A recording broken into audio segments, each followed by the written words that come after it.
अगर Donald Trump खुद को सबसे बड़ा खिलाड़ी समझते हैं, पीएम मोदी कम है। ट्रंप नरेंद्र मोदी को फोन पे फोन घुमा रहे थे, कभी जन्मदिन के बहाने, कभी दिवाली के बहाने, लेकिन ट्रंप ने जो सोचा था वो हुआ नहीं। पहले यह कहा जा रहा था कि प्रधानमंत्री नरेंद्र मोदी मलेशिया में होने वाली आसियान समिट में हिस्सा लेने जा रहे हैं। यह समिट 26 से 28 अक्टूबर को होने वाली थी। आसियान समिट के लिए ट्रंप भी मलेशिया आ रहे थे। ट्रंप सोच रहे थे कि नरेंद्र मोदी से आसियान में मुलाकात हो जाएगी, लेकिन ट्रंप की सारी प्लानिंग धरी की धरी रह गई, क्योंकि अब आसियान में ट्रंप तो होंगे, लेकिन मोदी वहां खुद मौजूद नहीं होंगे। यानी लास्ट मिनट पे नरेंद्र मोदी ने खेला कर दिया। नरेंद्र मोदी से मिलने का ट्रंप का इंतजार धीरे धीरे लंबा होता जा रहा है। पहले कनाडा में G7 समिट से लौटते वक्त ट्रंप ने पीएम मोदी से अमेरिका आकर मिलने की गुजारिश की थी। पीएम मोदी ने कहा नहीं, बहुत बिजी हूं, अभी नहीं आ पाऊंगा। फिर गाजा पीस समिट में ट्रंप ने पीएम मोदी को न्योता भेजा कि देखिए सब आ रहे हैं, आप भी आइए। ट्रंप का गेम प्लान पीएम मोदी समझ चुके थे कि ये आदमी कहीं भी अलाए बलाए बोलता है, और ये भारत है, पाकिस्तान तो है नहीं, और ये मोदी है, शहबाज शरीफ तो है नहीं कि ट्रंप बुलाएगा और एकदम कसीदे पढ़ने लगे। तो पीएम मोदी ने विदेश राज्य मंत्री को भेज दिया, खुद गए ही नहीं। अब ट्रंप उम्मीद लगाए बैठे थे कि आसियान समिट में उन्हें पीएम मोदी से मुलाकात का मौका मिलेगा, लेकिन यहां भी पीएम मोदी ने जाने का फैसला लास्ट मिनट पर टाल दिया। पीएम मोदी ने लास्ट मिनट में आसियान में जाने का फैसला क्यों टाला? कांग्रेस इस फैसले को लेकर क्यों उछल रही है? रूस वाले तेल पे ट्रंप का कौन सा नया झूठ पकड़ा गया कि कांग्रेस उछलती रह गई और पीएम मोदी ने बाजी मार ली क्या? ये सब आपको दिखाऊंगा, लेकिन पहले झलक देखिए।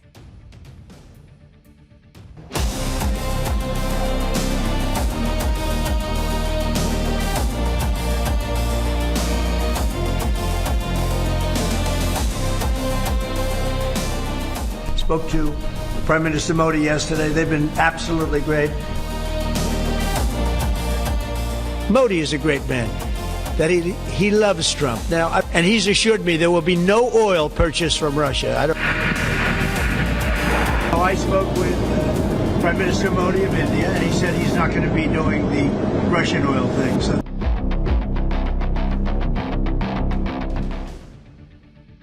देखिए, ग्लोबल डिप्लोमेसी में आज की सबसे बड़ी खबर यही है कि प्रधानमंत्री नरेंद्र मोदी आसियान समिट के लिए मलेशिया नहीं जा रहे। मलेशिया में आसियान समिट के लिए नहीं जाने का मतलब यह है कि नरेंद्र मोदी और डोनाल्ड ट्रंप की जिस मुलाकात के कयास लगाए जा रहे थे, वो मुलाकात अब हो नहीं पाएगी। आसियान समिट में न जाने के बारे में खुद प्रधानमंत्री मोदी ने सबको बता दिया। इसके बारे में पीएम मोदी की मलेशिया के पीएम से फोन पर बात हुई, जिसके बाद पीएम मोदी ने खुद ट्वीट करते हुए लिखा कि मलेशिया के प्रधानमंत्री अनवर इब्राहिम के साथ गर्मजोशी से बातचीत हुई, उन्हें आसियान समिट की अध्यक्षता करने के लिए बधाई दी और समिट की सफलता के लिए शुभकामनाएं दी। आसियान समिट में वर्चुअल तौर पर शामिल होने और आसियान भारत के बीच व्यापक रणनीतिक साझेदारी को और मजबूत करने के लिए उत्सुक हो। यानी आज यह कंफर्म हो गया कि आसियान की मीटिंग में पीएम मोदी खुद फिजिकली न जाकर वर्चुअली, यानी कंप्यूटर के जरिए जो है वर्चुअल तरीके से वहां पर मौजूद रहे। पीएम मोदी से फोन पर बातचीत करने के बाद आसियान समिट की अध्यक्षता कर रहे मलेशिया के पीएम अनवर इब्राहिम ने भी बयान जारी किया। उन्होंने पीएम मोदी को आसियान समिट के लिए मलेशिया नहीं पहुंचने की वजह भी बताई। मलेशिया के पीएम अनवर इब्राहिम ने लिखा कि भारत के प्रधानमंत्री से इस महीने के अंत में कुआलालंपुर में होने वाले 47वें आसियान शिखर सम्मेलन के आयोजन पर चर्चा की। उन्होंने बताया कि भारत में चल रहे दीपावली के उत्सव की वजह से वो वर्चुअल तौर पर समिट में शामिल होंगे। आगे मलेशिया के पीएम ने लिखा कि वो पीएम मोदी के फैसले का सम्मान करते हैं और भारत के सभी लोगों को दीपावली की शुभकामनाएं देते हैं। लेकिन जैसे ही बात कंफर्म हुई कि पीएम मोदी आसियान की मीटिंग के लिए मलेशिया अब नहीं जा रहे हैं, वैसे ही कांग्रेस एकदम उछल पड़ी। कांग्रेस ने वही पॉलिटिक्स शुरू कर दी कि नरेंद्र मोदी ट्रंप के सामने पड़ना नहीं चाहते और इसलिए आसियान नहीं जा रहे। कांग्रेस ने कहा कि पिछले कई दिनों से अटकलें चल रही थी कि प्रधानमंत्री मोदी कुआलालंपुर सम्मेलन में जाएंगे नहीं जाएंगे। अब यह लगभग तय हो गया कि पीएम वहां नहीं जाएंगे। इसका मतलब है कि कई विश्व नेताओं से गले मिलने, फोटो खिंचवाने और खुद को विश्वगुरु बताने के कई मौके हाथ से निकल गए। पीएम मोदी ने वहां नहीं जाने की वजह साफ है, वे राष्ट्रपति ट्रंप के सामने नहीं आना चाहते जो वहां मौजूद होंगे। उन्होंने कुछ हफ्ते पहले मिस्र में गाजा शांति शिखर सम्मेलन में शामिल होने का निमंत्रण भी इसी वजह से ठुकरा दिया था। सोशल मीडिया पर राष्ट्रपति ट्रंप की तारीफ में संदेश पोस्ट करना एक बात है, लेकिन उस व्यक्ति के साथ आमने सामने होना जिसने 53 बार ऑपरेशन सिंदूर रोकने का दावा किया है, 5 बार यह कहा कि भारत ने रूस से तेल खरीदना बंद करने का वादा कर दिया है, यह दूसरी बात है। यह उनके लिए काफी जोखिम भरा है। प्रधानमंत्री शायद अब उस पुराने हिट बॉलीवुड गाने को याद कर रहे होंगे, बच के रहना रे बाबा बच के रहना। कांग्रेस का गजब हाल है।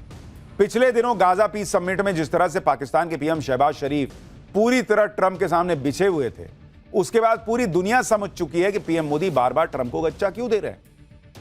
भाई ट्रंप चाहते हैं कि दुनिया में हर कोई उनकी तारीफ करे, हाँ में हाँ मिलाए, पूरी दुनिया में उनका डंका बजे। लेकिन यह नया भारत है, पीएम मोदी नए भारत के प्रधानमंत्री हैं। ऐसे में आसियान समिट से दूरी बनाने के पीछे पीएम मोदी के मास्टर प्लान को समझना जरूरी है। ग्लोबल डिप्लोमेसी के जानकार भी मान रहे हैं कि अगर पीएम मोदी आसियान समिट के लिए मलेशिया जाते तो ट्रंप के साथ उनकी मुलाकात हो सकती है। और जिस तरह ट्रंप की अनप्रिडिक्टेबल इमेज बनी हुई है, ट्रंप जिस तरह से बयान देते हैं, उससे भारत और अमेरिका के बीच संबंधों को और जोखिम पैदा हो सकता था। ऐसे में जानकारों का मानना है कि जब तक भारत और अमेरिका के बीच ट्रेड डील फाइनल ना हो जाए, तब तक ट्रंप के साथ सीधी बैठक से बचना ही बेहतर है, क्योंकि ट्रेड डील पर दोनों पक्षों की तरफ से तय डेलीगेशंस के बीच ही आपसी बातचीत से सहमति बननी चाहिए। जबकि ट्रंप के हाल के फैसले ये दिखाते हैं कि वो किसी भी डील का क्रेडिट खुद लूटने के लिए सार्वजनिक मंच पर अपनी शर्तें मनवाना चाहते हैं, और इसके लिए किसी भी हद तक जा सकते हैं। क्योंकि जब से ट्रंप दोबारा राष्ट्रपति बने, इस बात से परेशान है कि वो रूस और यूक्रेन के बीच युद्ध रुकवा नहीं पा रहे। उस पर ट्रंप का मानना है कि रूस से तेल खरीदकर भारत उसकी आर्थिक तौर पर मदद कर रहा है। यानी क्लियर है बॉस, खाली ट्रंप के सामने न पड़ने की बात होती तो भाई पीएम मोदी शुरू में ही कह देते कि नहीं, हम तो नहीं जा रहे हैं। लेकिन प्रधानमंत्री मोदी एक बहुत सुलझे हुए राजनीतिज्ञ की तरह वो ये वेट करते रहे कि भाई ये अगर ट्रेड डील फाइनल हो जाती है तब तो चला जाए, और उसके बाद भाई बातचीत होगी, ट्रंप कुछ बोलेगा तो मुंह पे सुना देंगे। लेकिन जब ट्रेड डील अभी तक फाइनल नहीं हो पाई तो भाई ऐसे सनकी आदमी के साथ वहां जाएंगे, आप वो कुछ बोलेगा, आप बोलेंगे। और ये दो देश हैं बॉस, लाखों करोड़ों लोगों की जिंदगी, उनका रोजगार, उनसे बहुत सारी चीजें जुड़ी हुई हैं। आप तूतू में थोड़े ही करेंगे, और हम शहबाज शरीफ और पाकिस्तान थोड़े ही हैं कि ट्रंप पीछे घूमेगा और हम ऐसे आंख मारेंगे, हाँ बॉस अभी लेटता हूं मैं आपके चरणों में। ये होना नहीं है। तो नरेंद्र मोदी को जब दिख गया कि भाई वहां अभी डील फाइनल नहीं हुई है तो क्यों इसमें जाना, जाओ तुम रहो अपना। ट्रंप माहौल तो खूब बना रहे थे कि नरेंद्र मोदी से फेस टू फेस मीटिंग का रास्ता क्लियर हो जाए, और इसके लिए अमेरिका से क्या क्या संकेत दिए जा रहे थे वो भी देखिए। भाई अमेरिका की तरफ से संकेत मिलने लगे थे कि भारत और अमेरिका के बीच जल्दी ही ट्रेड डील फाइनल होने वाली है। ट्रंप प्रशासन के सूत्रों के हवाले से यह भी दावा किया जाने लगा कि भारत पर लगने वाला टैरिफ 50% से घटकर 15% हो सकता है। दरअसल रूस से तेल खरीदने का हवाला देकर ट्रंप ने अगस्त में भारत पर लगने वाला टैरिफ 50% कर दिया था बढ़ाकर। लेकिन अब ट्रंप पीएम मोदी से बातचीत का हवाला देकर खुद एक तरफा दावा कर रहे थे कि पीएम मोदी ने भरोसा दे दिया है कि अब रूस से तेल खरीदेंगे ही नहीं। सुनिए रूस से भारत के तेल खरीदने पर ट्रंप ने आसियान समिट से ठीक पहले क्या बयान दिया था, और अब खुद ट्रंप कैसे खुद को एक्सपोज कर रहे हैं, कैसे उनका झूठ पकड़ा गया है, वो भी दिखाऊंगा। Talking to him about it. I think it's a little bit of a different talk. India, as you know, has told me they are stop. You know, it's a process. You can't just stop it. But by the end of the year, they'll be down to almost nothing. That's a big thing. That was almost 40% of the oil. India, they've been great. Spoke to Prime Minister Modi yesterday. They've been absolutely great. China's a little bit different. You know, they're a little bit different relationship they have with Russia. It was never good, but because of Biden and Obama, they got forced together. They should never have been forced. Donald Trump के साथ दिक्कत यही है, एक तो हर बात का credit लेने की आदत है, दूसरी बात गलत दावे ठोक देते हैं। भारत ने रूस से तेल खरीदना बंद नहीं किया, यह हम आपको लगातार आंकड़ों के साथ बता रहे हैं, लेकिन ट्रंप ये बात कहते रहते हैं। उधर कांग्रेस इसी में उछल जाती है कि अरे बाप रे, ट्रंप ने कह दिया तो इससे बड़ा ब्रह्म वाक्य क्या हो सकता है। डोनाल्ड ट्रंप खुद कितने अनप्रिडिक्टेबल हैं, इसे इस तरह से समझिए कि ट्रंप ने रूस और यूक्रेन के बीच युद्ध रुकवाने के लिए पहले तो रूस के राष्ट्रपति पुतिन से मुलाकात की, पुतिन की खूब तारीफ की है। मुलाकात के बाद फोन पर पुतिन के साथ ट्रंप की लंबी बातचीत भी हुई। दोनों नेताओं के बीच एक बार फिर बुडापेस्ट में मुलाकात होना भी तय हो चुका था, लेकिन यह मुलाकात भी अचानक रद्द हो गई और ट्रंप ने कह दिया कि वो पुतिन के साथ मुलाकात में समय बर्बाद नहीं करना चाहते। दरअसल सूत्रों का दावा है कि इस मुलाकात के लिए ट्रंप ने पुतिन के सामने यूक्रेन के साथ युद्ध रोकने की शर्त रख दी थी, जिसे पुतिन ने सिरे से खारिज कर दिया। ट्रंप इतने भड़क गए कि उन्होंने सिर्फ पुतिन के साथ मुलाकात ही नहीं कर दी, बल्कि रूस पर नए प्रतिबंध लगाने का ऐलान कर दिया। अमेरिका ने रूस की दो सबसे बड़ी तेल कंपनियों रोजनेफ्ट और लुकाइल पर बैन लगा दिया। रूस की ये दोनों तेल कंपनियां हर दिन 31 लाख बैरल तेल का एक्सपोर्ट करती हैं, और अकेले रोजनेफ्ट कंपनी ग्लोबल तेल प्रोडक्शन का 6% और रूस के कुल तेल उत्पादन का करीब आधा हिस्सा एक्सपोर्ट करती है। खास बात यह कि भारत रूस की इन दोनों तेल कंपनियों से तेल खरीदता है। अब इस बात को समझिए, भाई ट्रंप ने क्या कहा कि मोदी ने कह दिया है मुझे फोन पे कि हम रूस से तेल नहीं खरीदेंगे, यही ना कर रहे हैं, इसी पे ना कांग्रेस कर रही है कि हो गया, नरेंद्र सरेंडर हो गया।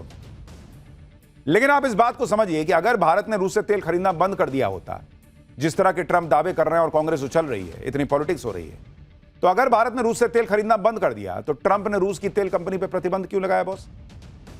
भाई जब तेल ही नहीं खरीद रहा है भारत, आप कह रहे हो, तो वो तेल कंपनियां तो अपने नुकसान में जाएंगी, रूस को वैसे ही पैसा नहीं मिलेगा। तो अगर भारत ने तेल खरीदना बंद कर दिया तो उस पर सैंक्शन क्यों लगाए? और सैंक्शन लगा रहे हो इसका मतलब भारत ने बंद नहीं किया है।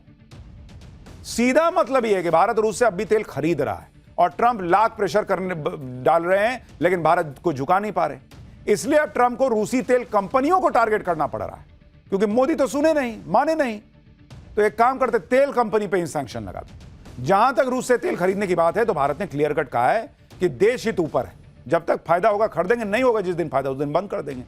सूत्रों के मुताबिक भारत की सरकारी तेल कंपनियां रूस की तेल कंपनियों पर बैन के बाद हालात की समीक्षा कर रही हैं। कोई भी फैसला लेने से पहले देश के लोगों के हितों को सर्वोच्च प्राथमिकता दी जाएगी।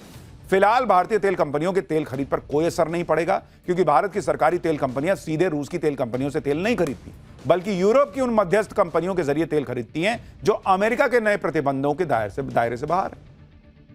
और हमने आपको सूत्रों के हवाले से पिछले हफ्ते ही खबर, या उसके पहले भी शायद बताया था, कि भारतीय तेल कंपनियों को कोई ऐसा संदेश या ऑर्डर सरकार की तरफ से नहीं है कि काम करो, तेल खरीदना कम करो।